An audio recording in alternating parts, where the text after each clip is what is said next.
Sarge approves. Don't you, buddy? Sarge approved. Hey friends, Donovan here with Ernie Williamson Music, and today I'm going to show you the Lotus Turbowood mouthpieces. I bet many of you have seen the videos on these. The Lotus team just does a killer job with marketing.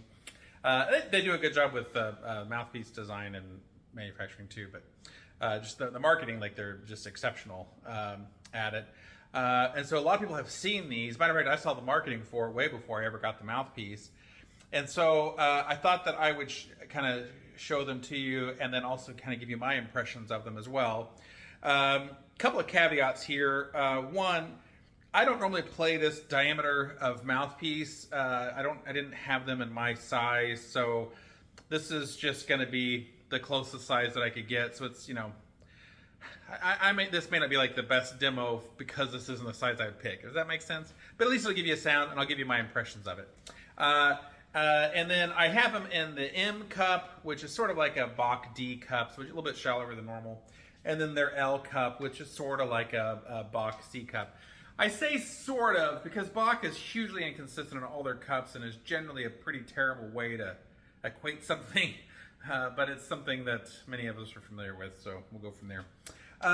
So what you have on the top here is wood, and then the bottom is brass, and I think it's got some kind of coating on it. And I don't know if they talk about this, like if this is a thing they advertise, but this is actually a two-piece mouthpiece. I just discovered this by accident, but yeah, so this is wood, and this is metal, and that's what the backboard looks like. So it's a two-piece mouthpiece. I don't see them advertise it that way, but it is. I will start with I'll start with the L first. So this is the L cup. And matter of fact, maybe before I even do that, I'll play something with just a traditional brass mouthpiece, and this is on a more or less traditional trumpet as well. So that way you kind of get an idea of what it sounds like. Shoot, I should have come up with something to play. I'll make something up.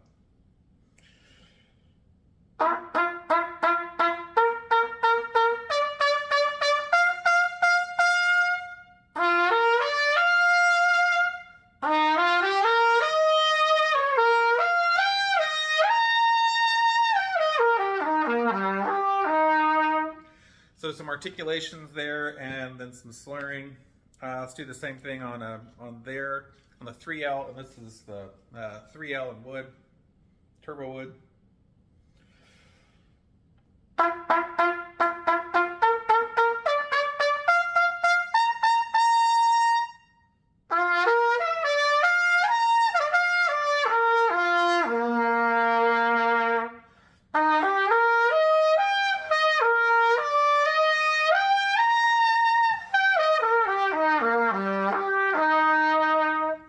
That sounds nice. And then this is the 3M.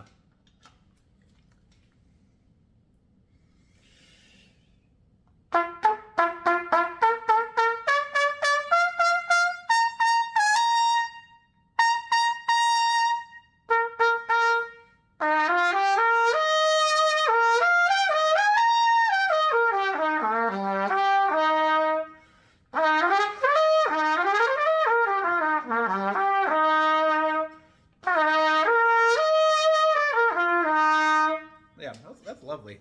That M cup is very easy to play, but still a nice rich sound.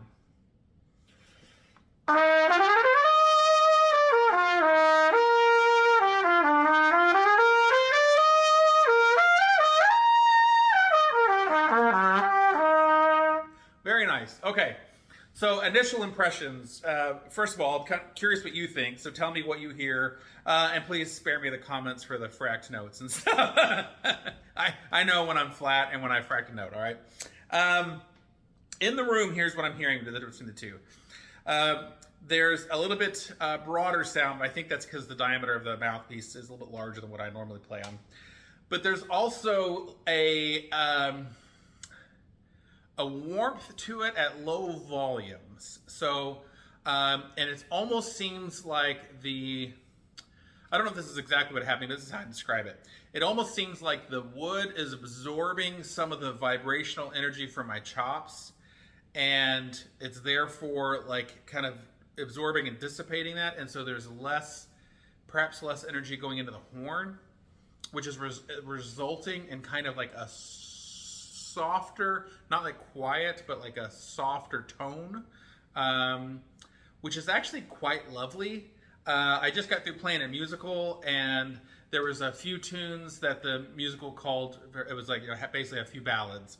And I thought just for craps and giggles, I would try one of these just to see. And it was a really nice sound on that. It's almost pseudo-cornetish. So that's kind of what I'm hearing in the room. Now, the Lotus guys talk about how when you push it, it really lights up. And this is a bigger diameter and a bigger mouthpiece than I normally play, so I'm not sure how well I can push it, but I'll give it a shot. This is, again, the 3L.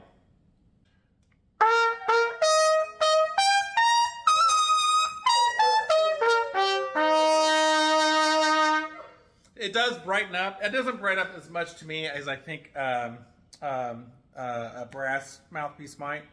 But that was the 3L. Here's the 3M.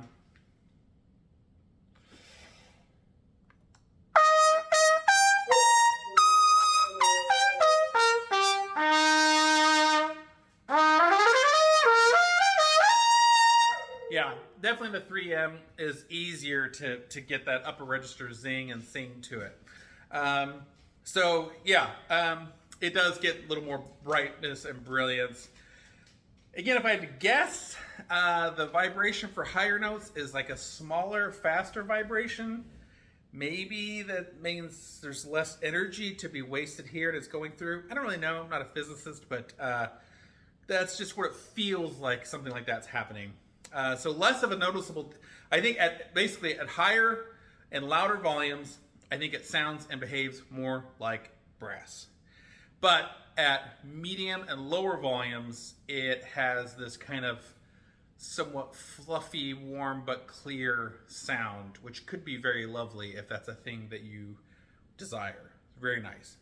Let's talk about the feel. So everything up until this point, I would say is pretty nice. I like it, okay? I don't like the way they feel.